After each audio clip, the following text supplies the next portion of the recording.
वडील, पप्पा, डॅडी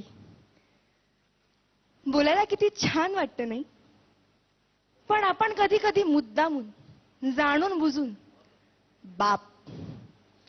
आज अशाच एका बापाची एक कहाणी. आई घराचं मांगल्य तर वडील घराचं अस्तित्व असतं. पण या अस्तित्वाला खरंच आम्ही कधी समजून घेतलंय का? वडिलांना महत्व असूनही त्यांच्याविषयी फारसं बोललं जात नाही. लोकांनी वडील रेखाटलेले, पण तेही तापट, व्यसनी, मार झोड करणारे. नाही, समाजात 1-2% असे वडील असतीलही, पण चांगल्या वडिलांबद्दल काय? आईकडे अश्रूंचे पाट असतात, ती रडून मोकळी होते, पण सांत्वन वडिलांनाच करावं लागतं. आणि रडणाऱ्यापेक्षा सांत्वन करणाऱ्यावर जास्त ताण पडतो, कारण ज्योतीपेक्षा समईच जास्त तापते ना. पण श्रेय नेहमी ज्योतीलाच मिळत राहतं. रोजच्या जेवणाची सोय करणारी आई आमच्या लक्षात राहते, पण आयुष्याच्या शिदोरीची सोय करणारा बाप आम्ही किती सहज विसरून जातो. आई सर्वांसमोर मोकळेपणाने रडू शकते, पण रात्री उशीत तोंड खुपसून मुसमुसतात ते आपले वडीलच असतात. स्वतःचे वडील वारले तरीही त्यांना रडता येत नाही, कारण छोट्या भावंडांना जपायचं असतं. पत्नीने अर्ध्यावर साथ सोडली तरी पोरांच्या अश्रूंना आवर घालावा लागतो. जिजाऊने शिवबांना घडवलं असं अवश्य म्हणावं, पण त्याच वेळी शहाजी राजांची ओढाताण लक्षात घ्यावी.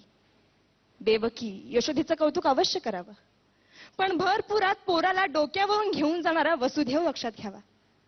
राम हा कौशल्याचा पुत्र अवश्य आहे, पण पुत्र वियोगाने तरफडून मरणारा पिता दशरथच होता. वडिलांच्या टाचा झिजलेला चपला, त्यांची फाटकी बनियन पाहिली की कळतं आमच्या नशिबाची भोकं त्यांच्या बनियनला पडलीत. त्यांचा दाढी वाढलेला चेहरा त्यांची काट कसर दाखवतो. मुलाला लुंगी घेतील, मुलीला गाऊन घेतील, पण स्वतः मात्र जुनीच पॅन वापरतील. मुलगा सलूनमध्ये 30 रुपये खर्च करतो, मुलगी पार्लरमध्ये 25 रुपये खर्च करते, पण त्याच घरातला बाप दाढीचा साबण संपला म्हणून अंघोळीच्या साबणाने दाढी खरवडीत. तेही नाहीतर कधी कधी फक्त पाणी लावून दाढी करीत. ते आजारी पडले तरी लगेच दवाखान्यात जात नाही, ते आजाराला मुळीच घाबरत नाही. पण डॉक्टर एखादा महिना घरी आराम करायला लावेल यांची त्यांना भीती वाटते, कारण मुलीचं लग्न, पोराचं शिक्षण बाकी असतं. घरात उत्पन्नाचं दुसरं साधन नसतं, ऐपत नसते, तरी मुलाला मेडिकल इंजिनिअरिंगला प्रवेश मिळवून दिला जातो. ओढाताण सहन करून पोराला दर महिन्याला पैसे पाठवले जातात. सर्वच नसली तरी काही मुलं अशी असतात की तारखेला पैसे येताच मित्रांना परमिट रूम मध्ये पार्ट देतात, आणि ज्या वडिलांनी पैसे पाठवले त्या वडिलांची टिंगल करतात. एकमेकांच्या वडिलांच्या नावाने एकमेकांना हाका मारतात. ज्या घरात वडील आहे त्या घराकडे कोणीही वाईट नजरेने बघू शकत नाही, कारण घरातला कर्ता जिवंत असतो. तो जरीही काही करीत नसला तरी तो त्या पदावर असतो, घरच्यांचं कर्म बघत असतो, सांभाळत असतो.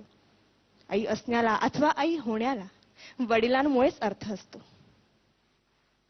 कोणत्याही परीक्षेचा निकाल लागल्यावर आई जवळची वाटते, कारण ती जवळ घेते, कवटाळते, कौतुक करते.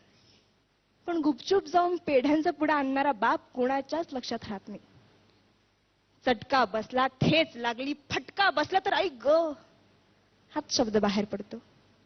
पण हायवेचा रस्ता ओलांडताना एखाद्या मोठ्या ट्रकने अचानक ब्रेक लावला तर बाप रे हाच शब्द बाहेर पडतो. कारण छोट्या संकटांना आई चालते हो, पण मोठी वादळ पेलताना बापच आठवतो. काय पटतंय का? मंगल प्रसंगी अख्खं कुटुंब जातं, पण मैताच्या प्रसंगी बापालाच जावं लागतं. मुलाच्या नोकरीसाठी साहेबांपुढे लाचार होणारा बाप, मुलीच्या स्थळासाठी उंबरठे झिजवणारा बाप, खर्चांसाठी स्वतःच्या व्यथा दडपणारा बाप खरंच किती ग्रेट असतोय. वडिलांचं महत्व कुणाला कळतं? लहानपणीच वडील वारल्यावर अनेक जबाबदाऱ्या खूप लवकर पेलाव्या लागतात. त्यांना एका गोष्टीसाठी तरसावं लागतं. बाबांना पूर्णपणे समजून घेणारी असते ती म्हणजे त्या घरातील मुलगी. सासरी गेल्यावर अथवा घरापासून दूर असताना वडिलांशी फोनवर बोलताना त्यांचा बदललेला आवाज ते एका क्षणात ओळखते आणि 17 प्रश्न विचारायला सुरुवात करते. कारण कोणतीही मुलगी वडिलांना जपते, जाणते. इतरांनी आपल्याला एवढंच जपावं एवढीच त्यांची अपेक्षा असते. धन्यवाद.